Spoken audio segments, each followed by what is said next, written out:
Well, a brand new threat from ISIS looming over Thanksgiving as President-elect Donald Trump says that his lips are sealed about defeating the terror group. I'm not going to say anything. I don't want to tell them anything. All I can tell you is we're going to get rid of ISIS. So what does he need to do in his first year to keep America safe? Here to weigh in is the author of Defeating Jihad. Dr. Sebastian Gorka is in the house. Doctor, nice to see you this morning. Great. So great to have you. You were, I don't want to say somewhat critical, but you thought that President-elect Donald Trump needed to have a pretty strong plan for ISIS, and you didn't think that he laid out his plan well enough. What do you think he's learning these past few days now behind closed doors that would lead him to a stronger plan? Well, any criticism I had was a long time ago. He gave a very robust speech back in Philadelphia. That's really his keystone national security speech. And I have been talking to people in Trump Tower, and I did advise him last year.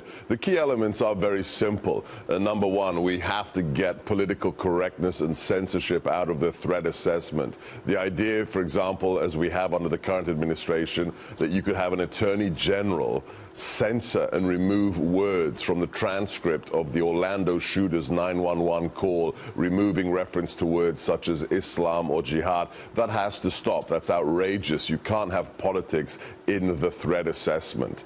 Secondly, we have to understand that it shouldn't be white-skinned or black-skinned Americans that are the face of victory in the war against the jihadis. It has to be our local Muslim allies. It has to be the Jordanians, the Egyptians.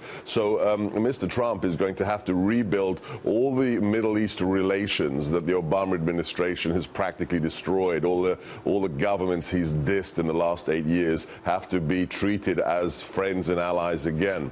And then lastly, this is really an intelligence war. We have to identify the jihadis before they go violent. And the best way to do that is with human intelligence, with HUMINT, identifying them, isolating them, and finding them and stopping them and arresting them before they actually plan an attack.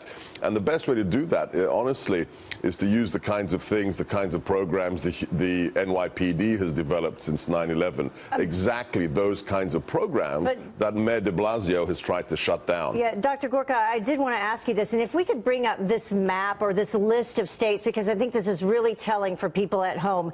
This map shows 17 states that have had ISIS-related arrests from just January until now. And as we began our show this morning, we just did a story about some Somalis who were arrested, but then they were let off easy, you know, in terms of aiding terrorists. So once we do identify them, as you just said, what do we need to do then?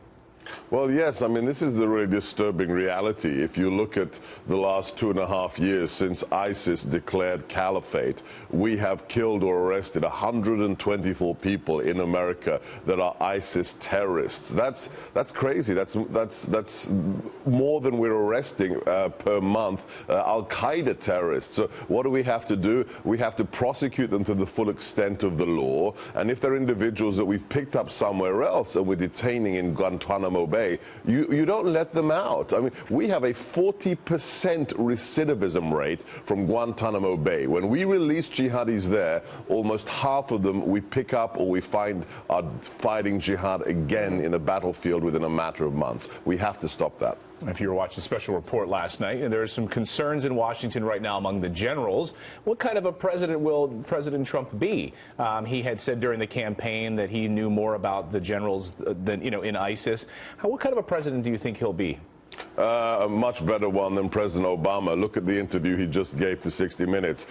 This administration has been telegraphing what we're going to do months in advance, saying we're going to take Mosul, we're not going to have ground troops, we're not going to do this, we're not going to do that. That's not how you win a war. We didn't tell Hitler what we're going to do and what we're not going to do. So he has an intuitive sense, and he's got amazing people like General Flynn right next to him as his advisors. So this is a man who wants to win this war and will win this war. Dr. Gorka, very quickly, because we have to go, but you advised Donald Trump, the president-elect, over the past year. Do you see yourself as a member of his administration? It's not up to me to decide. I would be duty-bound to do so if I was offered a position, and it would be an honor. That is up to Mr. Trump and his advisors. All right. Thank you. All right, Dr. Gorka, always great to see you. Thanks so much.